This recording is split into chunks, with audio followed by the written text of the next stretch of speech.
Life is not just the passing of time. Life is not just the passing of time. Life is a collection of experiences, their frequency and their intensity. Life is not just watching the clock tick away. Life is a collection of experiences, their intensity, their frequency. When my friend Mark died at age 44, someone says, that's young to die. But what if he lived 4 lifetimes in one? He might not be too young. Whatever the span of your life turns out to be, here's what you want to fill it up with: experiences and the intensity of those experiences. But now let's talk about the management of time. Now, jot this down: approaches to the management of time. Here's the first one: ignore the subject. I mean, that's good advice. Don't let anything overly bug you. Because remember now, you don't have to do anything. Someone says, well, I got to get a handle on my time. The answer is no, you don't. If you want to let it all go, you can let it all go. I mean, this is good advice. Somebody says, you ought, you ought, you ought. Jot this down. Ignore all the you oughts or you should. Only if they're giving general information. We should. It's better to say, if you're teaching, we should. Not you should, we should. Then you let me listen in without it being too confrontational. If everyone did this, see, that'd be great. And then you give a person a chance to choose to do it or not to do it. But when you start the you ought, now see, if I don't, now see, we got some tension and maybe some problems. So you oughts seem to always create problems. Because this is personal dignity. And you don't want to destroy someone's dignity by doing all the oughts and then they feel reluctant to do it. Now we've got problems.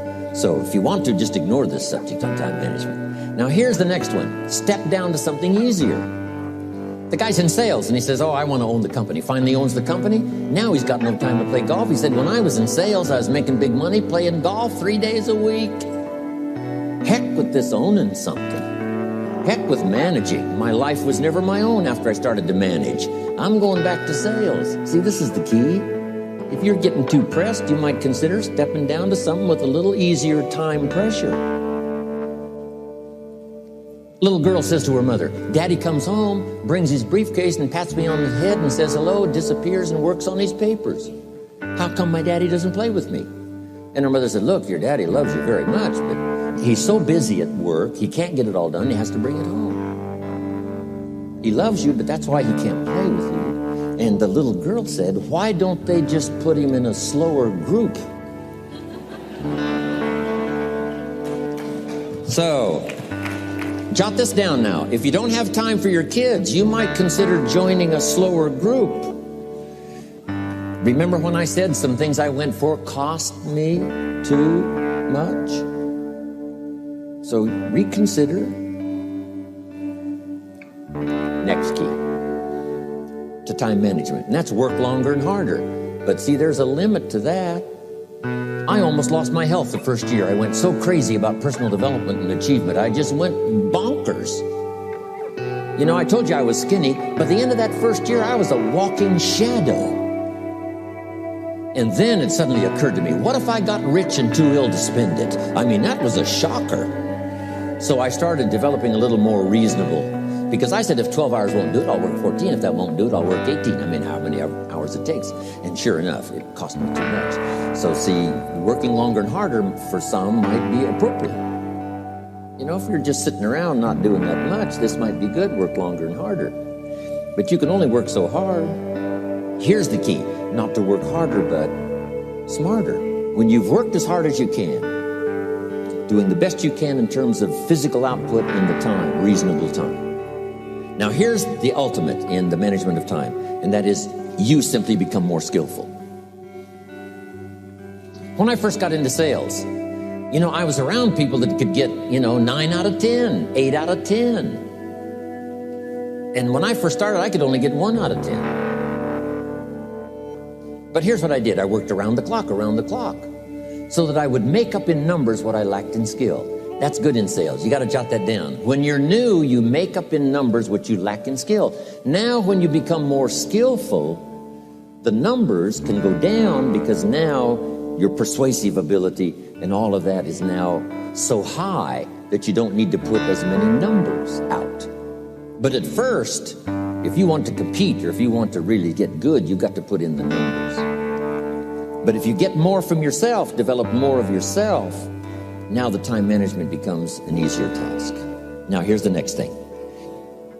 Either you run the project or it runs you. I've found out when you start something, at first you're in charge. All of a sudden, a year later, it's in charge. Some of the companies I started, I'm telling you, I'm in control. A couple of years later, I'm out of control. At first, I've got it on the run. 2 years later, it's got me on the run. Haven't got enough time. I'm dizzy with trying to get it all done. So here's part of the key, and that's to get in charge. It's easy to start something. First thing you know, you're out of control. It's in control. The enterprise you get started now runs you ragged. Because I did that when I had the whole 13 offices and the big entourage. I'm telling you, it was like short nights and long days and just sort of the never-ceasing demand for time and activity, which was fine. At that time in my life, it was fine, and created a lot of good results and laid some good foundation for a lot of future careers that came from those unique times. There's a pretty long list of people who were inspired by it and educated by it and participated in that program I had going. But then I rechanged the format to sort of rearrange my own life personally, which has paid off for me. Now I have a heavy workload, but if you finally get to the place where you have most everything done for you, I still farm in Idaho, but I'm what's known as a gentleman farmer. A gentleman farmer gives orders and other people do the work. It's different than being a farmer doing the work yourself.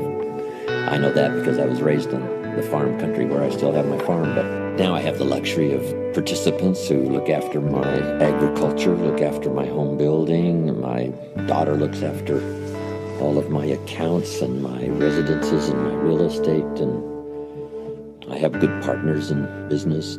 That's extra luxury, where you can do your specialty and other people working make it valuable.